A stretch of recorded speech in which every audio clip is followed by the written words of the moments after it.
Assalamualaikum semuanya, balik lagi ke channel YouTube Facebook. Kali ini sama gue Afif. Dan setelah sebelumnya Bang Bewok sempat nge-unboxing HP ini, kali ini gue berkesempatan buat nge-review Vivo Y53s. Nah, setelah gue pakai HP ini beberapa saat, ternyata gue mendapatkan sedikit elemen surprise dari HP ini. Dan buat kalian yang kepo sama elemen surprise apa yang gue dapetin dari HP ini, langsung aja nonton video ini sampai habis.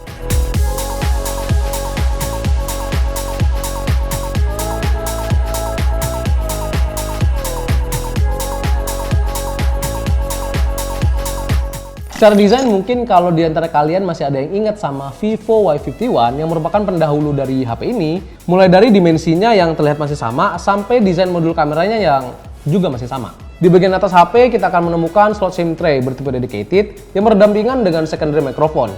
Di sisi kanan ada tombol power yang menyatu dengan fingerprint scanner dan tombol volume up and down. Lalu di bagian bawah ada port 3,5 mm audio jack, mikrofon, port USB Type-C, dan grill speaker. Bukan berarti desain yang mirip dengan pendahulunya itu salah ya.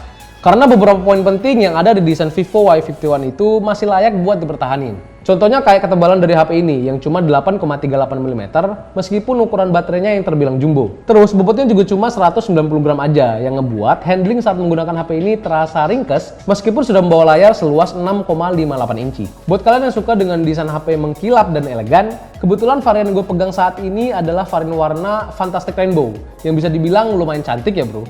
Kesannya kayak glass look banget. Ini tentunya berkat dynamic color teknologi yang disematkan dalam desain bodinya yang bisa memancarkan warna secara maksimal.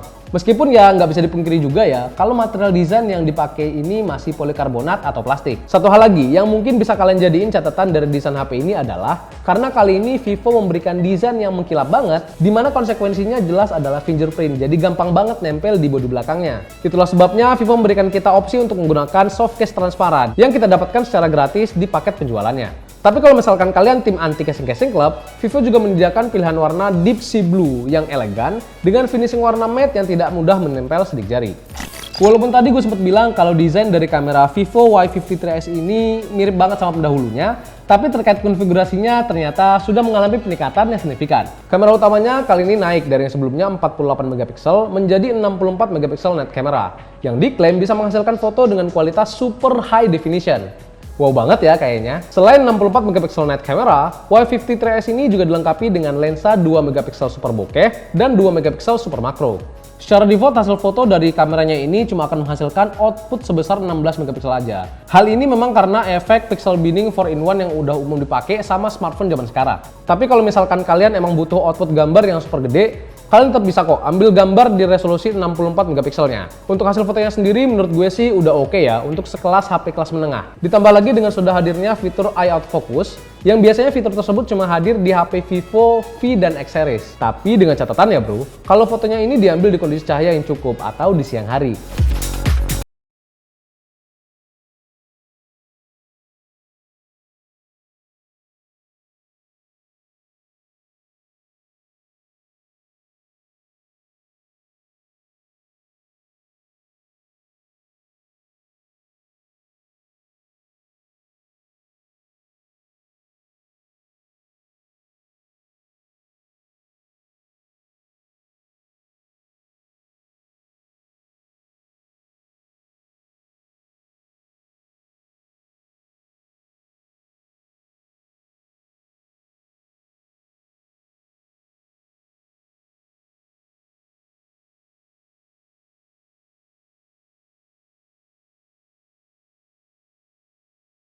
Sementara untuk kualitas foto di kondisi cahaya redup atau malam hari, untungnya Vivo menyiapkan teknologi Super Night Camera, di mana fitur ini udah mendukung teknologi multi-frame denoising, yang diklaim bisa memaksimalkan hasil foto di malam hari, baik itu di saat kalian mengambil foto menggunakan kamera utama ataupun kamera selfie-nya.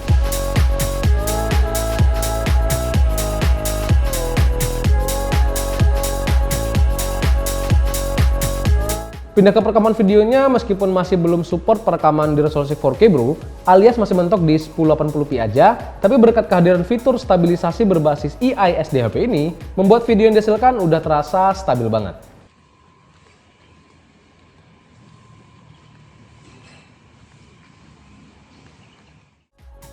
Untuk layarnya, seperti yang udah gue mention sebelumnya, kalau Vivo Y53s ini sudah membawa layar seluas 6,58 inci color full screen display Beresolusi Full HD Plus 2408 x 1080 pixel, yang sayangnya masih 60 Hz. Tapi meskipun begitu, kalian nggak perlu khawatir bro, terkait kualitas layarnya untuk kebutuhan multimedia. Karena meskipun refresh rate layarnya masih tergolong standar, namun berkat teknologi P3 Color Gamut, layar HP ini jadi tetap terlihat imersif untuk kebutuhan multimedia kayak nonton YouTube, Netflix, ataupun sekedar main TikTok dan Instagram. Nah, kalau kita udah ngomong masalah multimedia, jelas kita nggak bakal lepas sama yang namanya kualitas speaker dari HP ini. Dimana kualitas suara yang dihasilkan oleh speaker dari Vivo Y53s ini masih terlihat kurang lantang bro. Dimana di HP lain dengan harga yang lebih murah, biasanya udah bisa ngasilin suara yang lebih lantang. Tapi nih, kalau misalkan kalian bukan penyuka suara yang tipikalnya basshead, mungkin kalian akan lebih betah menggunakan HP ini. Karena karakter suaranya yang terdengar lumayan clean.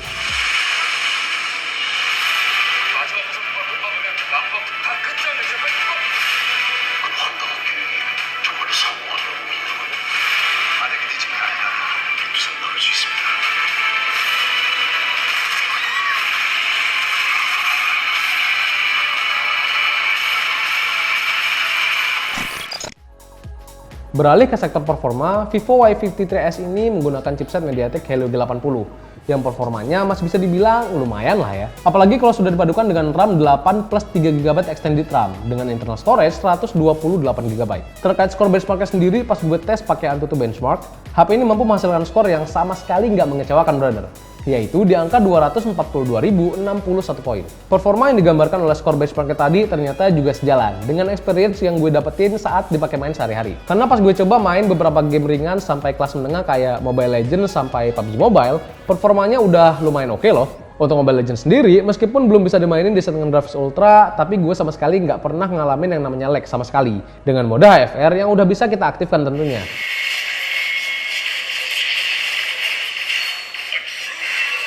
Terus untuk PUBG Mobile, kita juga udah bisa main di frame rate ultra dengan aman dan nyaman.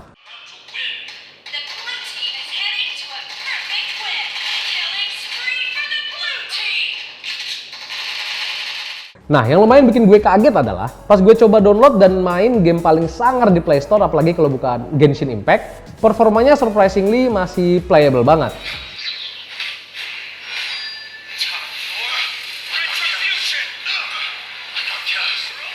Ya, meskipun kita cuma bisa main di settingan grafis paling rendah, tapi menurut gue ini udah masuk kategori oke.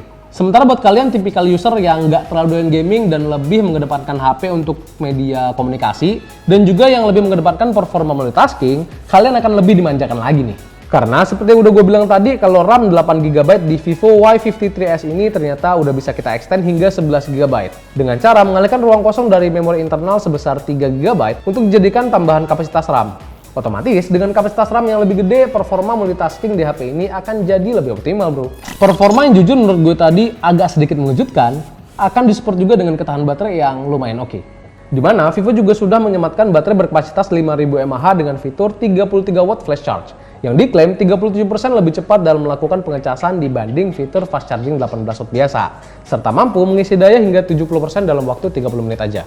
Sebagai gambaran aja ya, kalau misalkan kalian pakai buat nonton YouTube selama 30 menit, baterainya cuma berkurang 3% aja. Terus kalau dipakai main PUBG Mobile dengan durasi yang relatif sama, baterainya berkurang 6%. Dan kalau kita pakai buat main Genshin Impact, hasilnya baterainya berkurang 8%.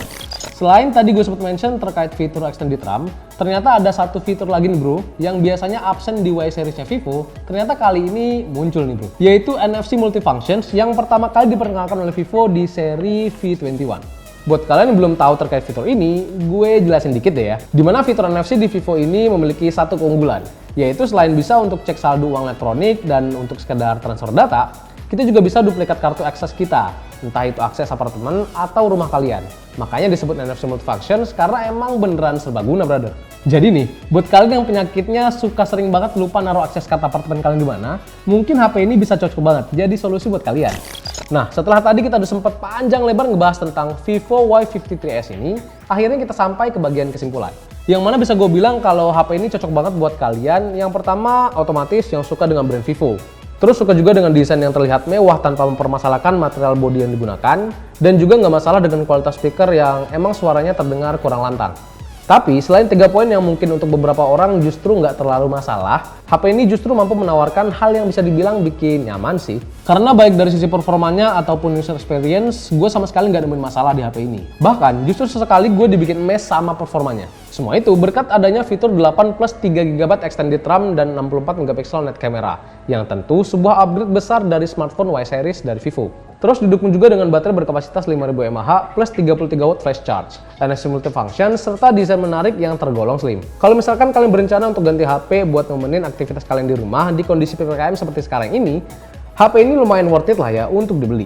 Dan untuk kalian yang belum tahu, Vivo sedang mengadakan layanan antar ke rumah aja dan juga WhatsApp service, di mana kalian bisa dengan mudah melakukan pembelian atau mungkin cuma sekedar tanya-tanya aja.